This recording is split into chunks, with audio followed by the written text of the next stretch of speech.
Hello, everyone. Welcome to episode 1 of the Premiere Pro YouTube series. I'm Vincent Tricasso with Area Code Productions, and today we're going to learn about the design and layout, along with some few organizational things to help you stay organized while you edit inside Premiere. Before you open Premiere to start a new project, there's a few important things you need to do first. Wherever you plan on saving your project on your computer, it is important to create a few folders to help you stay organized. I would start by making a project folder.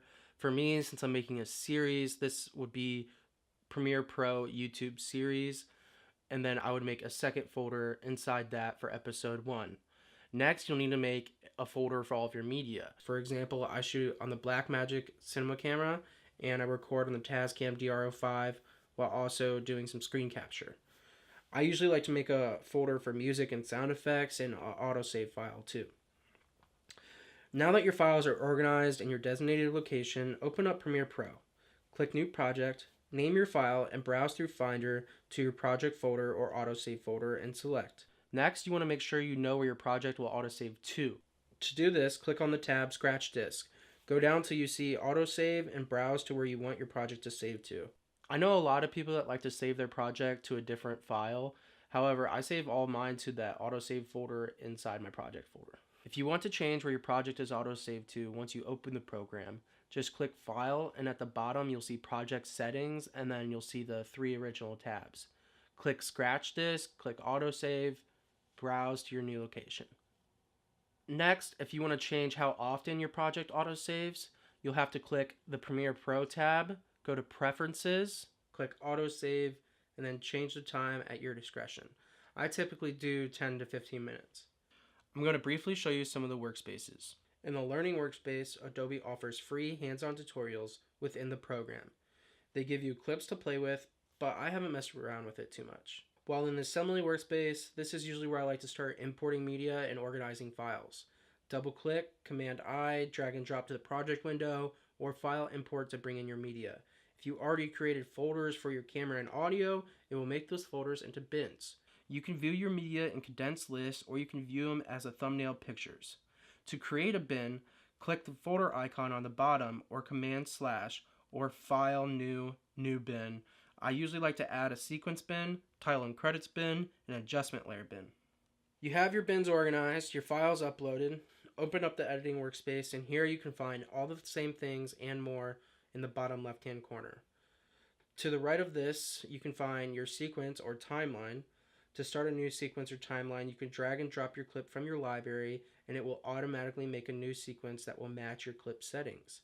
When you drag and drop a clip, it will name the sequence by the clip name, and this can be confusing. I suggest to rename your sequence. You can also make a new sequence by Command N, or going to File, New Sequence. Here you want to make sure whichever one you use that it will represent your clip. Make sure it has the same resolution, frame rate, aspect ratio. Name your sequence and make sure it's in the right bin, and you are good to go. Next to the bin icon, you can click on the paper icon with the corner folded up. You will be able to create multiple things such as new sequences and adjustment layers. Adjustment layers allow you to put effects like crop, color grade, and noise. This is so you don't mess with the actual properties of your video, while also being able to switch from the original to modified media if you want to use the little eye icon in your video sequence. You can also lock layers down that you don't want to move. In the top left-hand corner, you will see your source monitor, and you can view your footage and ready it to bring in your timeline or sequence. To do this, just double-click on your media.